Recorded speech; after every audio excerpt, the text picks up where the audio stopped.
आशा करता हूं आप सब बहुत अच्छे होंगे। मेरा नाम है सिद्धांत अग्निहोत्री। स्टडी आईक्यू पे आपका बहुत बहुत स्वागत है। ये बेहतरीन आर्टिकल है जो कि इंडियन एक्सप्रेस में लिखा है मंजीव सिंह पुरी, जो कि फॉर्मर डिप्लोमेट है इंडिया के, नेपाल के एम्बेसडर भी रहे हैं भारत की तरफ से। तो बहुत बेहतरीन आर्टिकल है। मैंने सोचा आपको बताऊं कि क्लाइमेट चेंज के बारे में, भारत और क्लाइमेट चेंज, अमेरिका और climate change, basically climate change के बारे में एक 360 डिग्री पर्सपेक्टिव दिया है। तो हम इस लेक्चर में बात करेंगे। इसका मेन पॉइंट यही है, अगर आप कंक्लूड करें तो भारत जो है वो उन नेशन से दोस्ती करे क्लाइमेट चेंज को लेके जो भारत की तरह ही सोचते हैं, तब हम इसको और अच्छे से टैकल कर पाएंगे। यूपीएससी के स्मार्ट कोर्सेज आते हैं, स्टडी आईक्यू का ऐप डाउनलोड करके आप इनको अवेल कर सकते हैं। इंस्टा पे मैं आ गया हूँ, रात 8 से 10 बजे तक मैं क्वेरीज आंसर करता हूँ। देखिए, क्लाइमेट चेंज की बात करें तो इसमें सबसे इंपॉर्टेंट आता है आपका पेरिस क्लाइमेट डील, जिसको कॉप 21 भी बोला जाता है। आपको पता ही है कि 2015 में 2015 में बहुत टाइम से ये चल रहा था कि हमको कुछ ना कुछ क्लाइमेट चेंज के लिए करना ही चाहिए। ठीक है, तो 2015 में पेरिस क्लाइमेट कॉन्फ्रेंस हुई, पहली बार हुई 20 साल में, पहली बार। क्योंकि मैंने बताया ना कि ये 2000 से लगातार, मतलब 1990s से ये लगातार चल रहा है कि क्लाइमेट चेंज हो रहा है, कुछ करो कुछ करो, लेकिन कुछ हो नहीं रहा था। और ये ऐतिहासिक कॉन्फ्रेंस थी। तो यूनाइटेड नेशंस नेगोशिएशंस और सब कुछ हुआ, तो ये डिसाइड किया कि हमको 2 डिग्री सेल्सियस तक, इसके ऊपर नहीं जाना है। जो ग्लोबल वार्मिंग है, we have to keep it below 2 degree Celsius. यही की विजन है पेरिस एग्रीमेंट का, कि जो ग्लोबल टेम्परेचर है well below, quote unquote well below, ध्यान दीजिएगा, कोट अनकोट में है भैया, 2 डिग्री सेल्सियस यानी कि 3.6 Fahrenheit above pre industrial times and seek to limit even more to 1.5। 2 degree तो बहुत दूर की बात है, 1.5 डिग्री से भी ऊपर नहीं जाना है, 2 डिग्री मैक्सिमम है। और 180 देशों ने इसको साइन किया और शपथ ली। 180 कंट्रीज हैड सबमिटेड प्लेजेस कि हम अपने कार्बन एमिशंस को कट करने वाले हैं। आईएनडीसी जिसको बोला गया, आईएनडीसी मतलब क्या? इंटेंडेड नेशनली डिफाइंड कॉन्ट्रीब्यूशंस, जिसको आईएनडीसी बोला गया। नाम से ही देखिए, इंटेंडेड नेशनली डिफाइंड कॉन्ट्रीब्यूशन। कौन कितना कंट्रीब्यूट करेगा? कार्बन एमिशन को खत्म करना है, नेट जीरो एमिशन हमको अचीव करने हैं बाय हुक और बाय क्रुक। अब ये देश डिसाइड करेंगे कि वो कैसे करेंगे। इसी में कॉप 24 आ जाता है। कॉप 24 इनफॉर्मल नाम है, 24th conference of parties to the United Nations framework convention on climate change, UNFCCC जिसको बोला जाता है। तो कॉप 24 बेसिकली जो 24th कॉन्फ्रेंस हुई थी उसको डिनोट करता है। ठीक है, तो अब बहुत सारी चीजें हैं, फिलहाल हम इसमें नहीं जाते हैं। इस पे लेक्चर्स भी अवेलेबल है, आप देख लीजिएगा। ये एक अलग ही टॉपिक है, पेरिस क्लाइमेट एग्रीमेंट। बट यहां पे देखिए, मंजीव सिंह पुरी बताते हैं कि सबसे पहले क्लाइमेट चेंज और अमेरिका के बारे में बताते हैं। देखिए, अमेरिका जिस कॉन्फ्रेंस के साथ जुड़ गया, समझ लीजिए उसकी निकल पड़ी। ये तो बिल्कुल सही बात है। और जिसने उससे हाथ खींच लिया, उस ऑर्गेनाइजेशन या फिर इंस्टीट्यूशन में प्रॉब्लम होगी ही होगी। अब हम एक यूनिपोलर वर्ल्ड में रह रहे हैं। पहले ये बायपोलर वर्ल्ड था। 1945 के बाद से, 1945 से पहले 17th 18th 19th सेंचुरी में ब्रिटेन, मतलब पूरा यूरोपियन ने राज किया। ब्रिटेन, फ्रांस, इन सब ने राज किया। वर्ल्ड वॉर 2 के बाद से 2 देश थे खाली, Soviet, either you go with Soviet और यू गो विथ यूएसए। 1991 में सोवियत भी, इसका भी विघटन हो गया, डिसइंटीग्रेट हो गया। तो बचा क्या? अमेरिका। और अमेरिका ने science and technology, science and technology, science and technology, बस इसी का रट्टा मार के अपने आप को एक ऐसे लेवल पे पहुंचा दिया कि उसको कैच करना बहुत मुश्किल हो गया। वहां की सरकार भी कुछ ऐसे काम करती है डेमोक्रेटिक। देखिए, अमेरिका में बहुत सारी खामियां हैं, लेकिन डेमोक्रेटिक पॉलिसीज रहती है वहां पे। तो इसीलिए अमेरिका बहुत तेजी से आगे बढ़ा। लिबरल पॉलिसीज है वहां पे लोगों के लिए, लोग भी वहां पे लिबरल है। हालांकि लोग वहां के बेवकूफ है बिल्कुल। मैं ये तो कोविड 19 में एकदम, कोविड 19 में एक चीज तो हमको बता दिया कि अमेरिकन पीपल, समझदारी तो उनमें बिल्कुल नहीं है। जिस तरीके से करोड़ों लाखों केसेस आ रहे हैं, इसका मतलब लोग बहुत ज्यादा गैर जिम्मेदार हैं। लेकिन अमेरिका में डेमोक्रेसी है, कैपिटलिज्म है अमेरिका में, it's all about capitalism versus communism, और अल्टीमेटली ये यूनिपोलर वर्ल्ड है, यानी कि अमेरिका की जीत हुई और अमेरिका अभी भी दुनिया का लीडर है। हमको ये बात बोलनी पड़ेगी, हालांकि जितनी भी प्रॉब्लम चल रही है उसमें अमेरिका का ही हाथ है। आज दुनिया में जहां पे प्रॉब्लम आप देखेंगे बस दो ही कंट्रीज हैं, अमेरिका और रशिया। अमेरिका का ज्यादा हाथ है भाई। ओसामा बिन लादेन को भी अमेरिका ने ही खड़ा किया था, सद्दाम हुसैन को अमेरिका ने खड़ा किया था, सब देखिएगा बायोग्राफीज।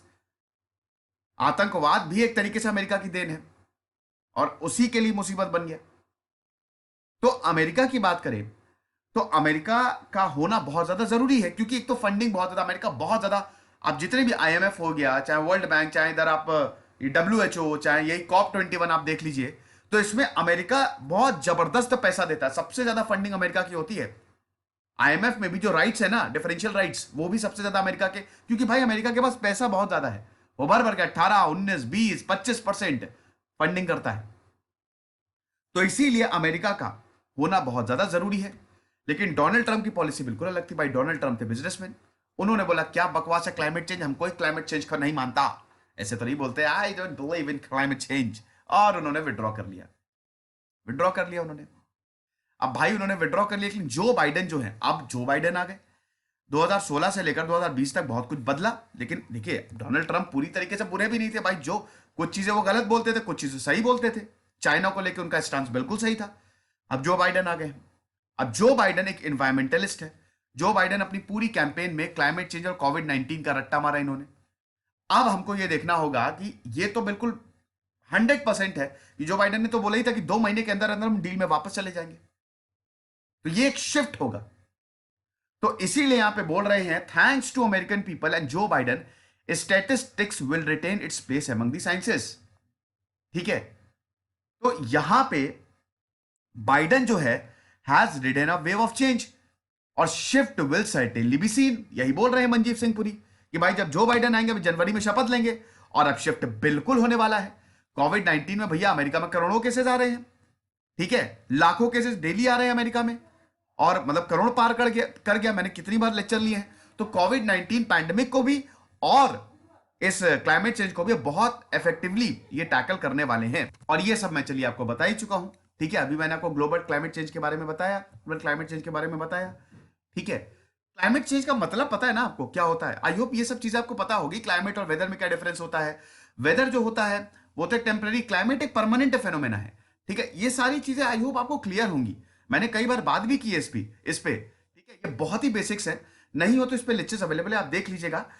तो अगर हम बात करते हैं कि इस एग्रीमेंट की, देखिए डोनाल्ड ट्रंप का तो साफ था, जैसे ही डोनाल्ड ट्रंप आए तुरंत उन्होंने विड्रॉ कर लिया भाई। Domestic, Donald Trump make America great again, simple सी बात है। डोनाल्ड ट्रंप आए, उन्होंने वो सारे डिसीजन को अटैक करना शुरू किया जो बराक ओबामा ने, ज्यादातर डिसीजन को अटैक किया जो बराक ओबामा ने लिए थे इंटरनेशनली। देखिए जब आप राष्ट्रवाद पे जाते हैं तो आप जो है ना वो अपने बारे में सोचेंगे। Extreme nationalism is very dangerous. राष्ट्रवाद, अगर आप राष्ट्रवादी नहीं है तो फिर यूनिटी नहीं रहेगी, वो देश ही टूट जाएगा। तो नेशनलिज्म इज वेरी इंपॉर्टेंट, लेकिन उसका extreme form is very very dangerous. तो अब हुआ क्या कि भाई सीधा बराक ओबामा की पॉलिसी ऐसी थी, इकोनॉमिक पॉलिसी ऐसी थी कि हम नीचे गए, अनएम्प्लॉयमेंट बढ़ा, तो क्लाइमेट चेंज एक होक्स है, हम इससे बाहर जा रहे हैं। अब ये देखिए डोमेस्टिकली तो फेवर किया भाई क्लाइमेट चेंज, कार्बन एमिशन। अब कैसे इंडस्ट्री जो है भर भर के कार्बन एमिट करती है। ठीक है, अब कार्बन एमिशन पे रोक लगाना है 2050 तक। अगर आपको जीरो कार्बन जाना है तो इसका मतलब क्या है। देखिए अमेरिका ने तो वादा किया था ना कि भाई 2008 बराक ओबामा ने बोला था कि हम 2016 तक इतना कार्बन एमिशन कर देंगे, फिर 2030 तक हमारा इतना कार्बन एमिशन होगा, इस तरीके से बोला था। लेकिन ऐसा तो हुआ नहीं, आप देख सकते हैं। चलिए भारत की तो पहले बाद में बात करेंगे, लेकिन डोनाल्ड ट्रंप ने क्या बोला। डोनाल्ड ट्रंप ने बोला कि देखिए हम जो हैं ये सब नहीं मानते। आप इसका मतलब ये है कि भाई वो कंपनीज को फ्री हैंड देंगे, जो मतलब जो इंडस्ट्रीज हैं। भाई इंडस्ट्रीज क्या है, ज्यादातर मैन्युफैक्चरिंग सेक्टर तो फ्यूल से चलता है ना। फैक्ट्रीज कहां से काम करेंगे, एनर्जी चाहिए, वो आती है कोयले से, भर भर के कार्बन एमिट होता है। तो इसका मतलब इंडस्ट्रीज पे कोई कैप नहीं है। अभी डोमेस्टिकली तो डेफिनेटली अमेरिका को हेल्प करेगा, अमेरिका की कंपनी जो है वो ऊपर जाएंगी, एम्प्लॉयमेंट जनरेट होगा। लेकिन ग्लोबली आप देखें तो बड़ा खतरनाक है ये। और ये सबके साथ, चाइना के साथ भी भाई, चाइना अमेरिका ये दुनिया के 2 टॉप एमिटर्स हैं। जो इंडस्ट्रियल नेशन होगा जहां पे कैपिटलिज्म, भले ही चाइना अपने शेर की बगार ले कि नहीं हम कैपिटलिज्म नहीं, फलाना धमाका, लेकिन भैया चाइना में तो बहुत ज्यादा कैपिटलिज्म है। आप देखिए ना, चाइना की कंपनी जो है वो पूरी दुनिया में विस्तार कर रही है। एक्चुअली में अगर आप डेफिनेशन देखें, चाइना तो कम्युनिस्ट नेशन था ना, है भी, वो मानता है, लेकिन अब वो सिर्फ दिखाने के लिए है। कम्युनिज्म अब पूरी दुनिया में है ही नहीं, आप ये मान के चलिए। तो अगर हम बात करते हैं कैपिटलिज्म की, मतलब मैं देशों के बारे में बात कर रहा हूं, ठीक है, वो भले ही कुछ भी दिखा दे, लेकिन जब आप उनके अंदर जाएंगे, कुछ देशों को आप छोड़ दें, अगर आप उनके अंदर जाएंगे, ठीक है, चाइना में भी कैपिटलिस्टिक पॉलिसीज हैं, है ना। बट खैर वो एक डिबेटेबल इशू है, तो मैं उसको ज्यादा छूता नहीं हूं। अभी बहुत लोग बोलने भी लगेंगे, और सर आप कैसा कैसे कह सकते हैं कि चाइना कम्युनिस्ट नहीं है, ये फलाना धमाका। अरे भैया, पहले मैं हाथ जोड़ के माफी मांग रहा हूं अगर किसी को बुरा लगा है ना। ये मेरा व्यू है। अगर आप देखिए, मैं बहुत रीड करता हूं, ठीक है, मेरा पूरा दिन रीडिंग में ही जाता है ना। तो ये मेरा व्यू है, आपका व्यू भी बहुत ज्यादा वेलकम है, हम डेमोक्रेसी में रहते हैं, ठीक है, कम्युनिज्म नहीं है हमारे यहाँ। चलो अच्छा, छोड़ो। तो हाँ, तो मैं कहा था, तो अमेरिका, हाँ, तो डोनाल्ड ट्रंप की चलिए कहानी खत्म हो गई। तो अब भारत की बात करते हैं। तो अब हाँ, डोनाल्ड ट्रंप की कहानी क्या खत्म हो गई, बस ये लास्ट में जोड़ देता हूं कि जो बाइडेन आ रहे हैं, तो डेफिनेटली जो डोनाल्ड ट्रंप का स्टांस था, जो बाइडेन का बिल्कुल उल्टा स्टांस है। अब हम पूरी दुनिया की भी बात कर देते हैं। देखिए, ट्रंपिज्म एक अलग था, लेकिन बाइडेन का एक्टिविज्म अलग है। बाइडेन के अभी उन्होंने बोला ही था कि जैसे ही हम वापस आएंगे, सबसे पहले हम क्लाइमेट डील में वापस जाएंगे। अब दोस्तों ऐसा है कि बाइडेन के एक्शंस भी दिख रहे हैं। उन्होंने जो प्रोपोनेंट हैं international action on climate change, secretary of state John Kerry को अपॉइंट कर दिया। ये सबसे बड़ा, भाई, जो इंसान इतना बोल रहा है कि क्लाइमेट चेंज को हमको टैकल करना चाहिए, उसी इंसान को अगर आप इतनी बड़ी पोजीशन दे दें, तो इसका मतलब वो कुछ करेगा। चाइना की, आप देखिए, हम पूरी दुनिया की बात कर लेते हैं, उसमें भारत भी आएगा, भारत की भी बात करने वाले हैं हम। चाइना की बात करें तो वो 30% ऑफ ग्रीन हाउस गैसेज जो है वो एमिट करता है। लेकिन चाइना भी अब बोल रहा है कि हम अपने पीक पे चले जाएंगे 2030 तक, शायद है 2030 तक है, आप थोड़ा देख लीजिएगा, मैं भूल गया हूं। तो चाइना भी बोल रहा है कि हम बहुत जल्दी अपने पीक एमिशन पे चले जाएंगे, और उसके बाद फिर हम अपने एमिशन को कम करना शुरू करेंगे, ठीक है। अमेरिका की बात करें तो ये 15% पे है। यूरोप की बात करें तो 10% पे। इंडिया चौथे नंबर पे है, 7% ऑफ द ग्लोबल टोटल, ठीक है। लेकिन हमारा जो ग्लोबल टोटल है, पर कैपिटा के हिसाब से बात करें तो एमिशंस जो हैं वो जो बहुत कम है, मतलब इतना ज्यादा नहीं जितना चाइना और अमेरिका जो है वो एमिट करते हैं, ठीक है। भारत की बात करें तो India is one of the few major climate stakeholders on the track to over achieve the targets it had committed. Bharat उन देशों में से एक है जो बहुत ही ज्यादा सीरियस है क्लाइमेट चेंज को लेके। अब आप देखिए, भारत ने कमिट किया है, डिस्पाइट हम एक डेवलपिंग कंट्री हैं, लेकिन उसके बावजूद हमने ये कमिट किया है, और 2005 से लेकर 2030 तक 33 से 35% तक हमारा रिडक्शन होगा एमिशंस में, और 40% non fossil fuel installed electricity production capacity हम अचीव करने वाले हैं। बहुत सारे इनिशिएटिव्स लिए जा रहे हैं। इंटरनेशनल सोलर अलायंस फ्रांस के साथ साइन किया, हम सोलर एनर्जी पे बहुत फोकस कर रहे हैं। अब तो आप देखिए कि भारत की कंपनीज भी बहुत ज्यादा क्या कहते हैं, रिस्पॉन्सिबल हो गई हैं, है ना। जैसे मैं अभी टाटा के शोरूम गया था, इलेक्ट्रिक व्हीकल लॉन्च कर दी उन्होंने, 15 लाख की है। इलेक्ट्रिक व्हीकल खरीदो यार, लोगों को लगता है कि इलेक्ट्रिक व्हीकल महंगी है, इलेक्ट्रिक व्हीकल सस्ती पड़ेगी। जहां पे इलेक्ट्रिसिटी में 1 किलोमीटर पे आपको एक से 2 रुपए खर्च करने हैं, वहीं पेट्रोल डीजल पे 1 किलोमीटर पे आपको 8 से 10 रुपए खर्च करने पड़ते हैं। साथ ही साथ जैसे इलेक्ट्रिक व्हीकल खरीदोगे ना, 1.5 लाख की तो सब्सिडी मिलेगी फेम इंडिया के अंदर, सरकार सीधा बैंक अकाउंट में डालेगी। तो एक्चुअली में इलेक्ट्रिक व्हीकल आपको सस्ता पड़ता है। ये खाली एक तरीके से मतलब वही है कि आप इलेक्ट्रिक व्हीकल लीजिए। चलिए मैं आपको भारत के बारे में आपको बता दो, भारत क्या कर रहा है। भारत ने, ये बड़ा इंपॉर्टेंट है, आप पढ़ के जाइएगा, national action plan on climate change ये लॉन्च किया है। अब देखिए, NAPCC बहुत ही बेहतरीन, 2008 में इसको लॉन्च किया था, प्रधानमंत्री काउंसिल ऑन क्लाइमेट चेंज। अब आप देखिए, ये COP21 मतलब पेरिस क्लाइमेट डील 2015 में, हमने इसको 2008 में ही लॉन्च कर दिया था। हिस्ट्री अगर आप देखें ना, तो हम नेचर के बहुत ज्यादा करीब रहे हैं। देखिए, मैं थोड़ा सा हिस्ट्री में आपको एक दो चीजें बताता हूं, इसको प्लीज थोड़ा सा खोले दिमाग से समझिएगा, है ना। और ये सच है, सच है, मतलब ये जो मैं बता रहा हूं आपको। देखिए, भारत में क्या है कि भारत का जो रिलीजन है हिंदुइज्म, ठीक है। इनफैक्ट भारत में जो भी, चाहे बुद्धिज्म ले लीजिए, चाहे हिंदुइज्म ले लीजिए, बिश्नोई समाज ले लीजिए, ये इन्वायरमेंट के बहुत ज्यादा करीब है ना। इतिहास में अगर आप देखें ना, तो चाहे हमारे वेद हो, चाहे बिश्नोई समाज में तो बाकायदा वो तो एक तरीके से पूरा इन्वायरमेंट पे ही बेस्ड है, उनके तो 20 प्रिंसिपल्स है। है ना। तो कहने का मतलब ये है कि यहां पे नेचर को भगवान माना गया है। और अगर आप इतिहास देखें, हम कुछ नहीं थे तो हमने सबसे पहले नेचर से ही, नेचर ने हमको जिंदगी दी है, हम सरवाइव ही नेचर की वजह से किए हैं। लेकिन अगर हम इसको ध्यान नहीं देंगे तो मतलब ये प्रॉब्लम क्रिएट करेगा। ठीक है, इंसानियत को सबसे ऊपर माना गया। देखिए यूरोप में क्या है कि यूरोप में बहुत ज्यादा कैपिटलिज्म है, वो ज्यादा मानते नहीं है इस चीज को कि एनवायरमेंट को इतना ज्यादा तवज्जो देनी चाहिए जैसे जैसे वक्त आगे बढ़ा, क्योंकि भाई ultimately they all go for profit. लेकिन भारत में अगर आप इतिहास की बात करें, हाँ भारत में पोल्यूशन बहुत ज्यादा है, लेकिन 1991 में जब हमने अपनी इकोनॉमी खोली तो हम उसकी तरफ गए हैं। ठीक है, तो environment is very very important, तो इसीलिए भारत बड़ा सीरियस है। अब एनएपीसीसी के अंदर 8 नेशनल मिशन आते हैं, है ना। 8 नेशनल मिशन कौन कौन से हैं मैं आपको एक एक करके बता देता हूं। सबसे पहले तो है नेशनल सोलर मिशन, फिर आपका national mission for enhanced energy, national mission on sustainable habitat, national water mission, national mission for sustaining Himalayan ecosystem, national mission for green India, national mission for sustainable agriculture, national mission on strategic knowledge for climate change. समझ गए। तो ये 8 mission आए हैं इस एनएपीसीसी के अंदर। बहुत ही ज्यादा इंपॉर्टेंट है दोस्तों, ये बहुत ही ब्रॉड टॉपिक है। आप एक एक चीज इसमें जो मैंने 8 मिशन बताए उसको जरूर पढ़ के जाइएगा, बड़ा इंपॉर्टेंट है। तो भारत जो है वो बड़ा ही सीरियस रहा है क्लाइमेट चेंज को लेके। अब दोस्तों कॉन्फ्रेंस ऑफ पार्टीज, कॉप जो है, जो यूएनएफसीसी के ही अंदर आता है, मतलब यूनाइटेड नेशंस का ही फ्रेमवर्क है, प्लस इसी के ही अंडर पेरिस एग्रीमेंट आया था। इस साल तो हो नहीं पाया, अब अगला ये 2021 में होगा।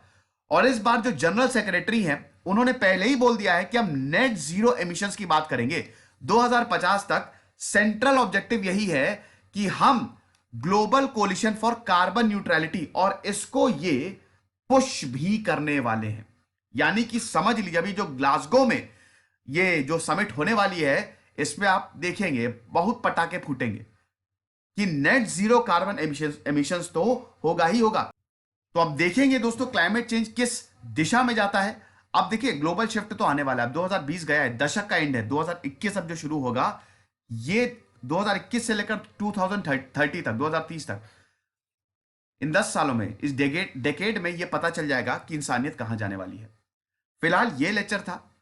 कुल मिला के अगर आप देखें तो इसमें यही है कि भारत सीरियस है और भारत को अब उन देशों के साथ मिलकर काम करना चाहिए जो कि जैसे अमेरिका हो गया, इनफैक्ट चाइना भी अगर ग्लोबल इसको लेके बहुत सीरियस है तो उसके लाइक माइंडेड नेशंस के लिए भारत को कोलिशन बनाना चाहिए ताकि हम क्लाइमेट चेंज को टैकल कर सके।